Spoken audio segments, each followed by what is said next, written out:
Fala pessoal, sou o Cleison, economista, mestre em economia e pesquisador aqui na Fundação Juntos Podemos. No episódio de hoje do Economia em Foco, a gente vai falar sobre um paradoxo que tem estado presente nos noticiários econômicos. Como a economia pode estar melhorando nos dados oficiais, mas parece pior no dia a dia das pessoas. Olha só esse dado. Segundo a pesquisa Genial Quest, 56% dos brasileiros acham que a economia piorou nos últimos 12 meses. E essa percepção negativa já impacta diretamente na popularidade do governo federal. Desde dezembro de 2023, a avaliação negativa do governo federal subiu de 31% para 41%, uma variação de 10 pontos em poucos meses. Já a percepção negativa da economia saltou de 39% para 56% no mesmo período.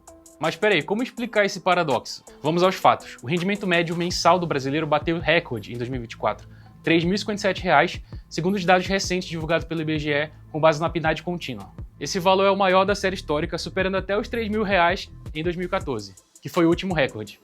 E tem mais, o rendimento médio proveniente do trabalho também atingiu um novo recorde, R$ 3.225, com um aumento de quase 4% em relação a 2023, que já havia registrado alta de 7%.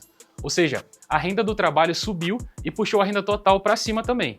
Uma outra boa notícia é o valor médio dos programas sociais. Subiu e chegou a cerca de R$ 836, beneficiando cerca de 9,2% da população. Tudo isso ajudou a melhorar um dos nossos maiores desafios, a desigualdade de renda. Medida pelo índice de Gini, que é um indicador que vai de 0, que é a igualdade perfeita, até 1, a desigualdade total, a desigualdade no Brasil caiu.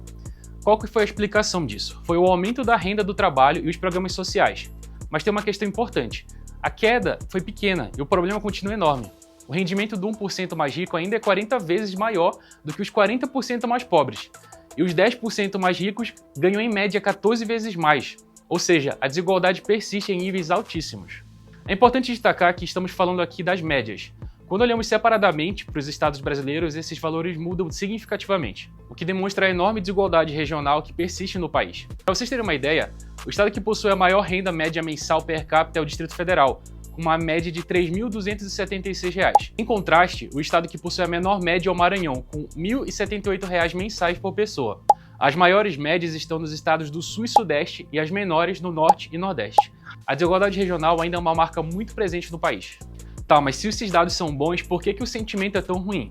A resposta mais imediata está na inflação. De acordo com a mesma pesquisa da Genial Quest, 81% dos brasileiros acham que o seu poder de compra caiu.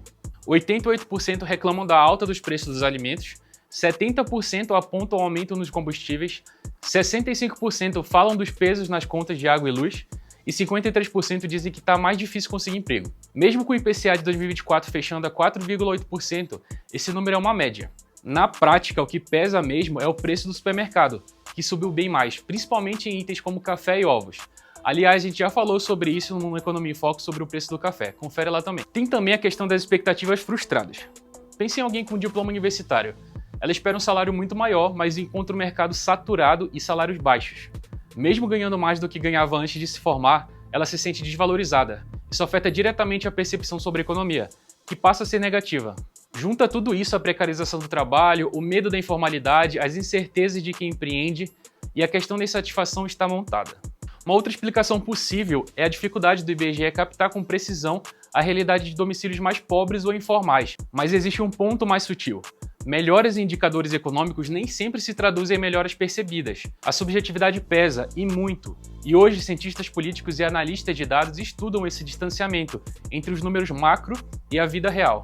Então, pessoal, sim, a economia brasileira melhorou em alguns aspectos importantes. Renda, programas sociais e até um leve recuo na desigualdade. Mas isso não tem sido suficiente para melhorar o sentimento da população, porque o que pesa no fim do mês é o carrinho do mercado, a conta de luz, o valor do botijão e a incerteza com o futuro. E por isso, hoje ficam duas perguntas. Como fazer com que os bons indicadores se transformem em vida melhor na prática? E como equilibrar os dados macroeconômicos com políticas que atuem diretamente no cotidiano da população? Bom, se você curtiu o episódio de hoje, compartilha com quem também está tentando entender esse momento da nossa economia. E claro, se inscreve aqui no canal da Fundação Juntos Podemos para não perder nenhum próximo Economia em Foco.